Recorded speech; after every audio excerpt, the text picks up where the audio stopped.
Welcome back! This is our 6th video in our Intro to BattleMechs series. In this series, we are covering the 8 BattleMechs found in the A Game of Armored Combat box set, which is the perfect starting point for any new mech warrior to get into tabletop BattleTech. So far, we have covered the 20-ton Locust, the 25-ton Commando, 55-ton Shadowhawk, 55-ton Wolverine, and the 65-ton Catapult. In this video, we move on over to the 65-ton Thunderbolt, where we will look at its many variants available from the Star League era through the Clan Invasion era. Let's begin with the first variants developed in the Star League era.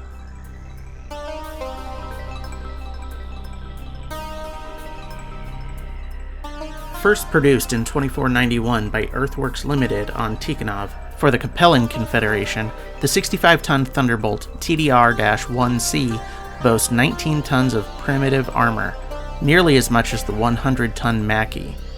This variant is armed with an LRM-15 and an SRM-2, alongside a large laser, 3 medium lasers, and 2 machine guns. The TDR-5Sb has only 10 single heat sinks, so pilots must be wary with the weapon usage, which can generate up to 24 heat. Despite this setback, it makes the BattleMech deadly at all ranges. This prototype variant has a speed profile of 3 walk and 5 run, making it a bit slower than its more advanced successors. The Thunderbolt TDR-5Sb comes in at 1,237 battle value. After this initial and very successful run, Earthworks expanded their production of later Thunderbolts to several other nations.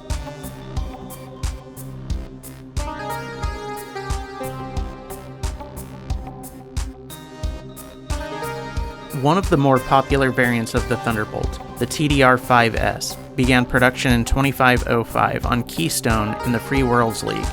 For defense, the TDR-5S is loaded with 13 tons of standard armor. For offense, this variant is armed with the same armaments as its direct predecessor, the TDR-5Sb, an LRM-15, an SRM-2, a large laser, 3 medium lasers, and 2 machine guns, keeping this variant effective at all ranges. Still improving upon the 1C, the 5S is equipped with 15 single heat sinks, allowing it to utilize more of its energy weapons at once. Despite this, it was still a common sight to see the Thunderbolt 5S wade out into any available bodies of water to maintain heat levels. This variant speeds up a bit with a 4.6 movement profile. The Thunderbolt TDR-5S comes in at 1,335 BV. Throughout the Star League era and Succession Wars, the 5S was an incredibly common sight in nearly all of the successor states, especially in the Free Worlds League and the Lyran Commonwealth.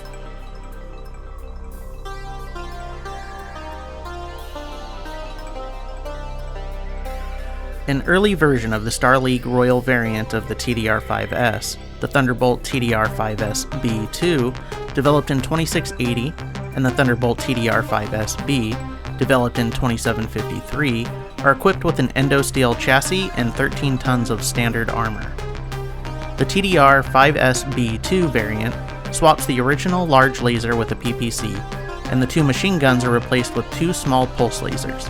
The LRM-15 is upgraded to include an Artemis 4 fire control system, and the SRM-2 advances to a Streak SRM-2. The 3 medium lasers remain unchanged. The only difference in weaponry the TDR-5Sb sees is an upgrade to an ER PPC.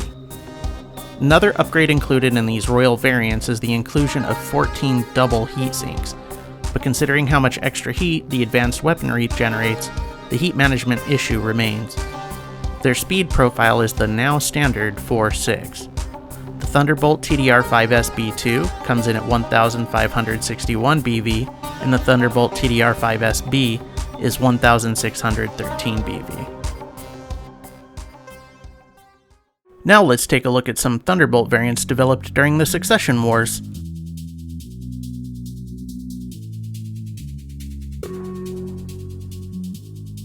The Thunderbolt TDR-5D was developed in 2821 and has the usual 13 tons of standard armor. The 5D is the first major switch-up in the Thunderbolt's weapons loadout. It only has 2, a devastatingly powerful AC-20 and an LRM-15. The TDR-5D has 14 single heat sinks installed. With the downgrade in weapon count, This keeps the Thunderbolt running cool regardless of heat generation. The speed profile remains unchanged at 4.6. The Thunderbolt TDR-5D comes in at 1231 BV.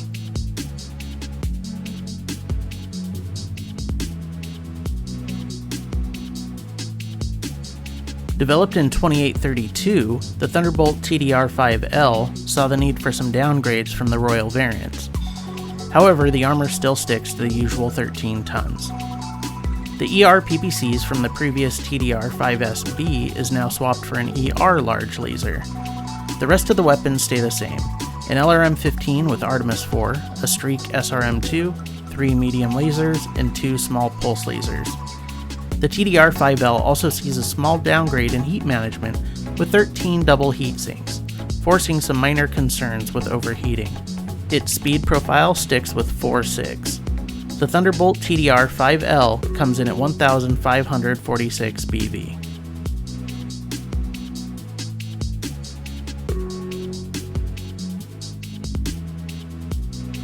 The Thunderbolt C, a 2832 clan refit, is an all-energy-based variant. As usual, this Thunderbolt is equipped with 13 tons of standard armor for its defense.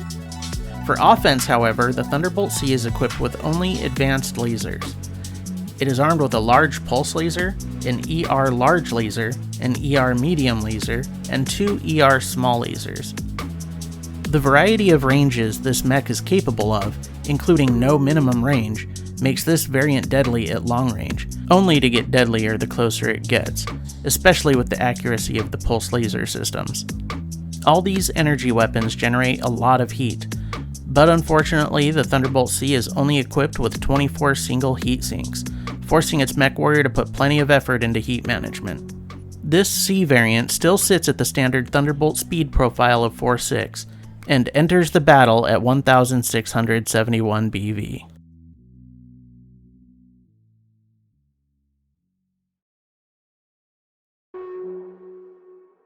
An interesting case study in the technological decline caused by the early succession wars is the Thunderbolt TDR-5LS. Originally developed in 2850, for the most part this variant is much the same as the Thunderbolt TDR-5L. However, the loss of key factories along with the developmental knowledge of these pieces of equipment forced the 5Ls to be refitted into the 5LS as needed. The Thunderbolt TDR-5LS has the usual 13 tons of armor. It is armed with an LRM-15, an SRM-2, an ER large laser, 3 medium lasers, and 2 small pulse lasers, losing both the Artemis 4 and Streak systems. The 5LS still has 15 single heat sinks, still not nearly enough for the number of energy-based weapons it is equipped with. The Thunderbolt TDR-5LS comes in at 1374 BV.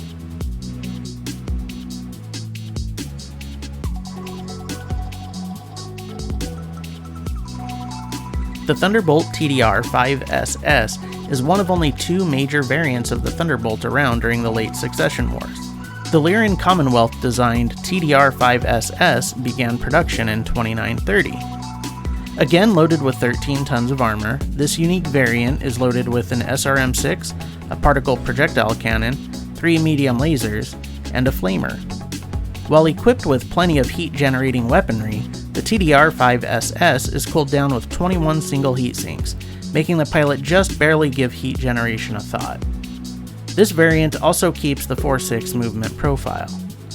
The Thunderbolt TDR-5SS enters the field at 1337 BV.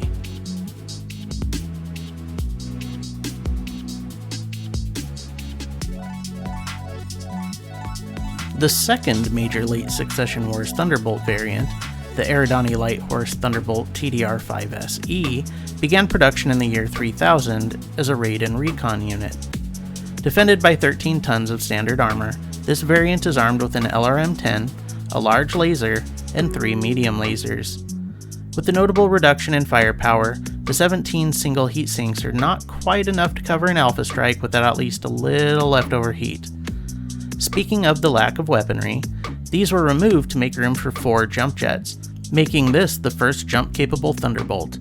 The movement profile for this variant is a now quite mobile 4.6.4. The Thunderbolt TDR-5Se jumps onto the battlefield at 1,414 battle value. Now let's take a look at the Thunderbolts produced in the Clan Invasion era.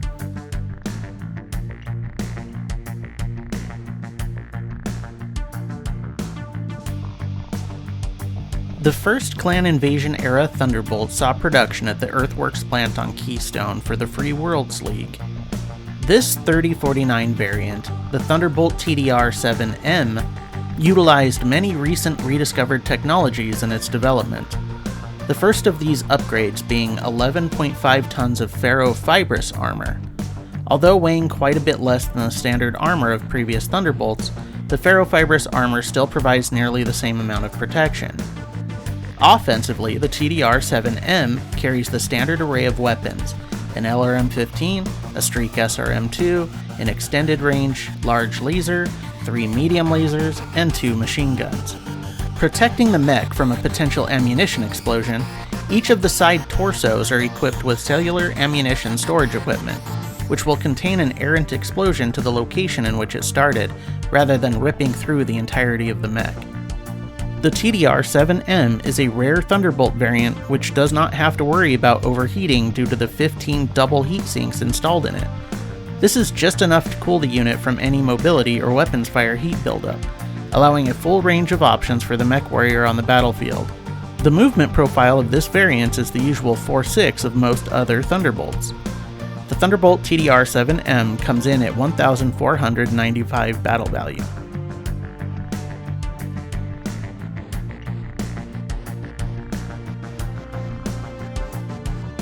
Developed and produced for the Eridani Light Horse in 3049, the Thunderbolt TDR-9SE also benefits from rediscovered Laws tech.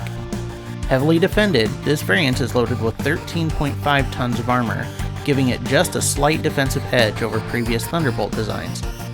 Only slightly upgraded from the TDR-5Se, the 9SE sees an almost identical loadout with an LRM-10, a large pulse laser, and 3 medium lasers. The ammunition for the LRM-10, located in the left torso, is also protected by case. As with the previous Eridani Light Horse variant, the reduction in weapon count comes with an increase in mobility, keeping that respectable 4.6.4 movement profile. Being equipped with 15 double heat sinks allows for even more options for the mech warrior of the TDR-9SE, due to the reduction in weapons heat buildup, allowing the pilot to jump around the battlefield as needed without worry. The Thunderbolt TDR-9SE comes in at 1,439 battle value.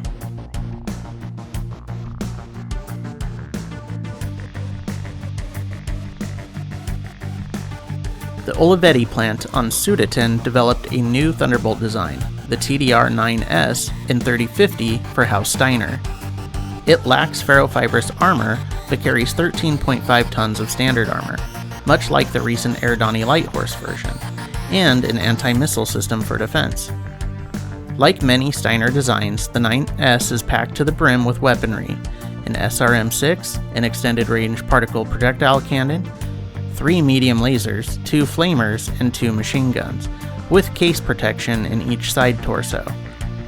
The large amount of weaponry can potentially generate too much heat for the 15 double heat sinks to cool, so the mech warrior needs to be wary of their weapon usage.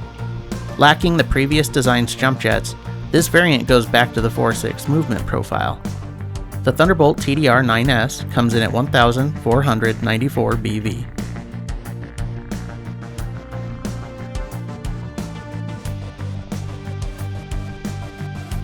Produced in 3053, the Thunderbolt TDR-9W is a bit of an alternate take on the Eridani Light Horse Thunderbolt design intended for use by the Wolf's Dragoons. It is defended by 12 tons of ferrofibrous armor and a case system in the left torso. The weaponry it is loaded with all utilizes advanced technology for added accuracy. A Clan LRM-10 with an Artemis IV fire control system, a Clan large pulse laser, and 3 Clan medium pulse lasers. The now standard 15 double heat sinks are easily able to take the heat generated by the reduced weapon count. This variant is one of the few jump-capable Thunderbolts, bringing it to the 4.6.4 movement profile. The Thunderbolt TDR-9W comes in at 1,985 battle value.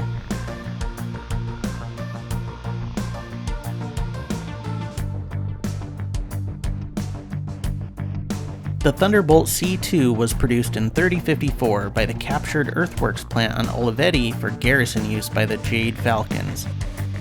It is defended by a maxed out 13.5 tons of standard armor and case in each side torso, as well as an anti-missile system. For offense, the C2 is loaded up with a Streak SRM-6, an ER-PPC, 4 ER medium lasers, 2 ER small lasers, and 2 small pulse lasers.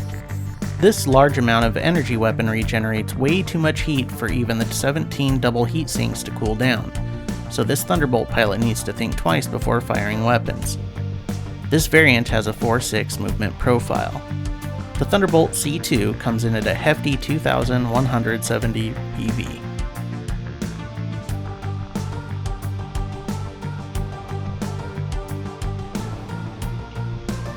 The final Thunderbolt design released in the Clan Invasion era was the Thunderbolt TDR-8M in 3058.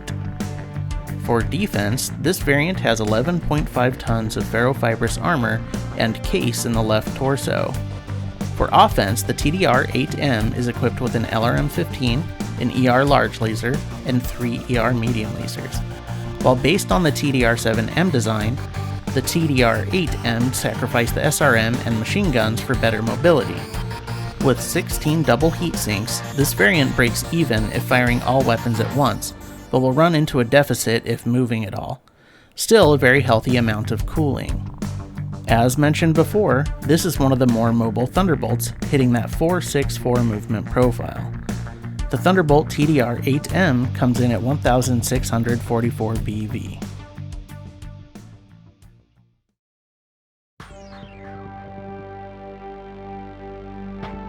Let's look at the design quirks of the Thunderbolt BattleMech. The Thunderbolt TDR-1C, being a primitive model prototype, has these design quirks. Multi-track.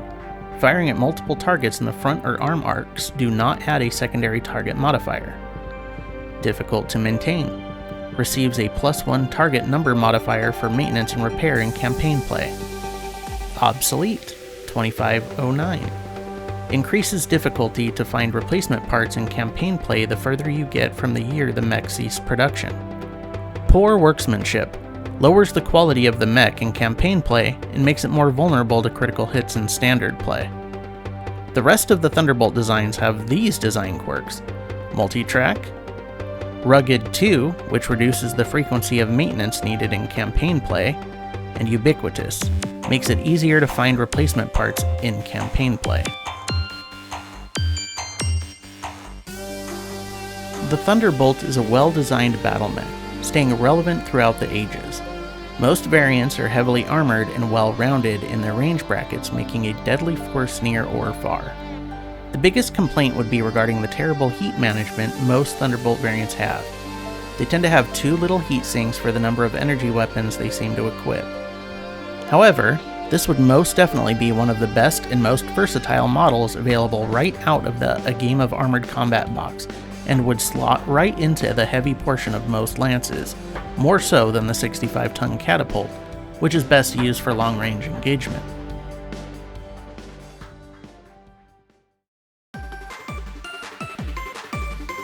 Thanks for watching to the end of the video. Sorry for the long delay, but we're back at it again over here and have a lot of videos planned for the near future. If you enjoyed the content of this video, please consider giving it a like and then subscribe if you would like to see more of this content. We really appreciate you very much. Until next time.